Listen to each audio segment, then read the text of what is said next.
Hi, my name's Gavin. So this video is a bit of clickbait again, another one, not on purpose, I suppose. The best half frame. Okay, so first off, what's half frame? Half frame is a camera system that basically shoots a vertical half portion of a 35mm frame. So you get sort of like Instagram type pictures, and you end up getting 72 pictures on a roll, which is amazing, great value.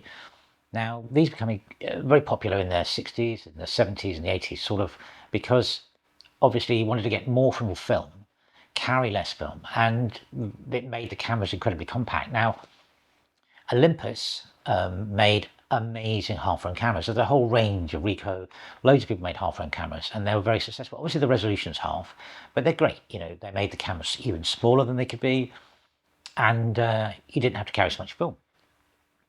And they were, you know, a very portable solution. The only problem is, I suppose, you get a vertical image like that. You get half the 35mm frame, so you have to turn the camera up to get a landscape mode. But obviously, it fits very much in fashion today with like Instagram vertical images and stuff like that. So it's great. So Pentax has released a brand new, completely rebuilt half-frame camera called, I think, Pentax 17. Now, that's wonderful, and thank you, Pentax, for doing that. But it does give us a few issues here. That camera is nearly £500, and £500 for a film camera puts you in the realms of being able to buy something like this, which is an amazing piece of technology. This is a Nikon F100, and you can get these for about £200 or £300, which are absolutely incredible film cameras. You know, very comparable to a modern camera that you'd use today. Also, you can use all the Nikon lenses on the front, and then again, if you buy any of the top line film cameras from the period, you could probably get one for under £500 easily, and a lens to go on the front of it.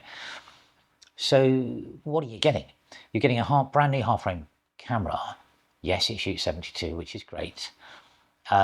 It's got a top shutter speed of 2000. It doesn't have interchangeable lenses. All these kind of things. So, but it's modern. I mean, but £500 is ridiculous price-wise for a camera like that. Now, this I've got here is probably one of the best. Is the best half-frame camera, I would say, on my mind. This is an Olympus Pen EE2. There it is. It's tiny, compact, fixed 3.5 lens. I think the field of view on this thing is equivalent to a 40mm, I think. These things live forever. This was £65 and shoots 72.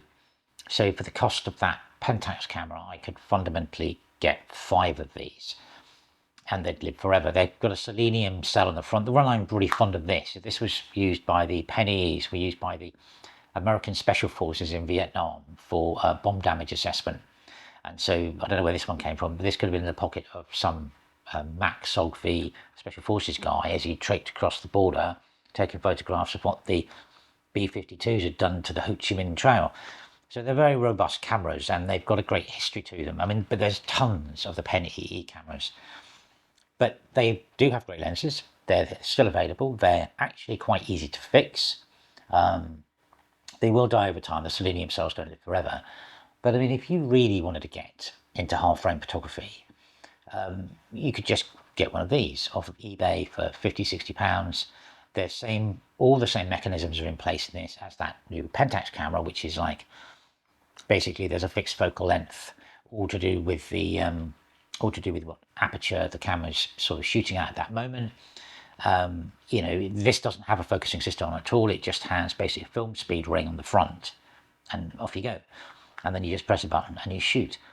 The Pentax camera, you know, it's great they've made a film camera, but there's so many things. There's so many things wrong with that, making a half-frame one, which I just can't even start it. So think about it. If these things are out there, there's hundreds of thousands of half-frame cameras out on the market, which are amazing and much cheaper. There's also not an infrastructure. There's a whole economy behind repairing these old ones. So there's people that make a living out of repairing these film cameras and keeping them going for us. If you buy one of the new Pentax ones, obviously it goes back, if it breaks, it goes back to Pentax, they fix it, and that's great. But that doesn't go into that economy, because the people who normally fix these type of cameras don't just fix one, they fix multiple types of cameras. So yeah, it's a very weird thing. I've seen some great reviews of that camera. It's just way too expensive. Some people have talked about its build quality is a bit weird because it's got multiple materials on it. It's sort of aimed at that new people new coming to film, I think.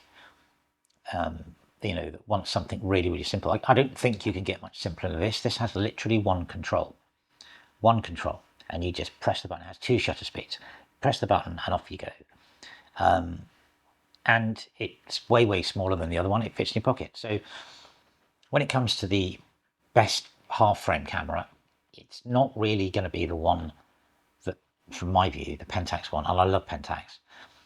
It's very much getting yourself an Olympus EE camera or one of the variations of it. There's tons of them out there to play with and find. They're super cute cameras. They're really cool. They're robust. They were built to last, and they're great things. So for me, if you want to go the best half frames, it's probably a Pen EE. Got lots to choose. Olympus did some amazing other cameras. The half frames, they've got interchangeable lenses ones. There's all sorts of stuff like that. Pentax just ruled when it came to those cameras. But yeah, it was when I saw that Pentax camera, I thought that's a very weird decision to make. If they'd have made that camera with a K-mount, because there's tons of Pentax K-mount glass out there, with all the same features, it would have been a winner. Because obviously we've got all these lenses, we've got tons of K-mount lenses. There's loads out there. It doesn't need to be AF or anything like that. If they'd have just put a K-mount on the front, then we'd have had a really good, like brand new film body that you can shoot on, that would, that people could learn to shoot 35mm film, that kind of thing, and it would have been great. I don't think Nikon make any more film cameras, but it would have been the only film camera in the market. So if you're young, you could buy a second-hand lens, put it on the front, and off you go. But no, they've gone down the road with this half frame camera. I'm not really a fan of it, to tell you the truth. I won't be buying one. I mean, I'd like to see what they do in the future. I hope they bring out a full frame camera, because we've got tons of glass, tons of lenses we can use. So yeah, so Pentax 17, no thank you. If you want the best half frame film camera you can get, is probably a Pentax, an Olympus EE, one of these things, off of eBay, between £50 to £100, depending on its state. Put in a roll, point it at something in daylight, and just shoot.